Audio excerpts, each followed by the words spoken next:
The Toronto Star becoming cowards in the face of ISIL. I'm Brian Lilly with the Rebel.media. The Red Star is showing their true colors when it comes to terrorism, and they will no longer allow the names ISIS, ISIL, or Islamic State to be used in their publications. From now on, the Star, and I assume many of their other media properties such as the KW Record, the Hamilton Spectator, and so on, they're going to start calling the world's most barbarous terrorist group Daesh. Why? The short answer is that they're sniveling cowards driven by political correctness and a false sense of superiority. But let's see what the Red Star claimed in their story announcing the change. The Star says that, well, what to call this group, that's been the source of consternation in the media for some time. Well, that used to be true until most media outlets went to ISIS by default because that's how most people in the Western world refer to the group. The consternation abated for most media outlets, but the Star is worried because ISIS stands for Islamic State in Iraq and Syria, and that makes the Star uncomfortable connecting anything bad with Islam. So here's what they wrote. That's because the criminal gang that has murdered, raped, and pillaged its way across the Middle East while sending sycophants to slaughter civilians abroad is neither Islamic nor an internationally recognized state. So as of today, the Toronto Star is switching to the title Daesh, in long form Arabic, al-Dalwa, al-Islamia, fi al-Iraq, wal al-Sham. Why that name? Why would the Star use that? Because that's the group's name in Arabic, and it means the same damn thing in Arabic as it does in English. But unless you're an Arabic speaker, you won't associate Daesh with Islam. Not directly via the name anyway. Now, the Star uses the BS claim that calling ISIS Daesh is an insult to them, and I guess that makes Michael Cook and company down at 1 Yonge Street in Toronto brave or something, because they think they're insulting the terrorist scum. Let me read again from the story that some poor journalist had to write because their bosses made her do it.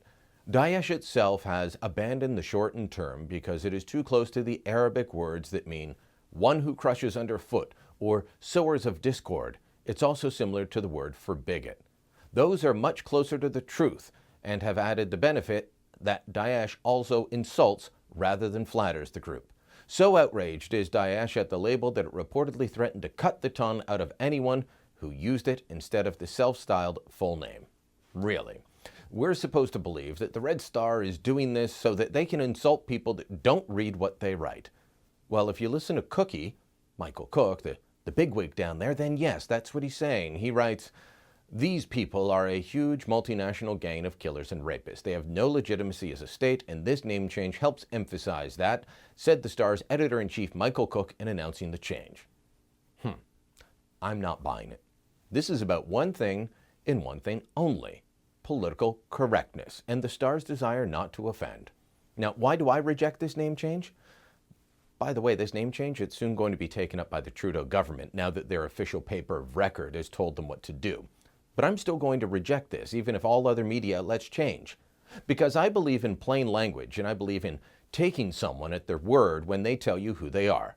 We're dealing with a group that has conquered large swaths of land in Iraq and Syria. They have set up a de facto state, whether we like it or not. And they say they're doing all of this in the name of their faith, Islam. But the Toronto Star knows better, and so they'll no longer let this group be called ISIS, ISIL, or Islamic State. Now, I generally use the term ISIS to describe these barbaric thugs, but I actually believe ISIL is the better term. I simply don't use it because it confuses people. The most widely accepted term is ISIS. But what's the difference? Well, it all depends on how you translate Daesh into English. The Star wants you to use the foreign word so you won't know what it means. Well, Daesh either means Islamic State in Iraq and Syria, or Islamic State in Iraq and the Levant. It all depends on how you translate al-Sham at the end of Daesh. If you translate it as Syria, most people will think of the current country of Syria. But that's not what these people want to control. Remember, they declared an Islamic caliphate in the summer of 2014. They have designs on, well, land much beyond the present-day borders of Syria. Now, if you translate al-Sham as the Levant, then you're getting closer to reality of what they claim to be. The Levant is an ancient term that will take up not only present-day Syria, but also Jordan, Lebanon, Cyprus, parts of Turkey, all of Israel, the Palestinian territories, and even down into Egypt. This is the name that tells us, in plain English, what these guys claim to be. They claim to be the new caliphate, With their name, they're telling us what they want. Most of the Middle East and parts of North Africa. And with their name, they're telling us why. They want to impose Islam, their brand of Islam, but Islam nonetheless. They are doing what they do as soldiers of Allah. What the Toronto Star and politicians like John Kerry and others are doing when calling them Daesh is trying to hide the truth. I understand wanting to trash talk down the enemy, wanting to belittle them, but we also need to be clear about who the enemy is, and by changing their name, the Star isn't really trying to mock ISIS, they're trying to hide the truth. Shame on them.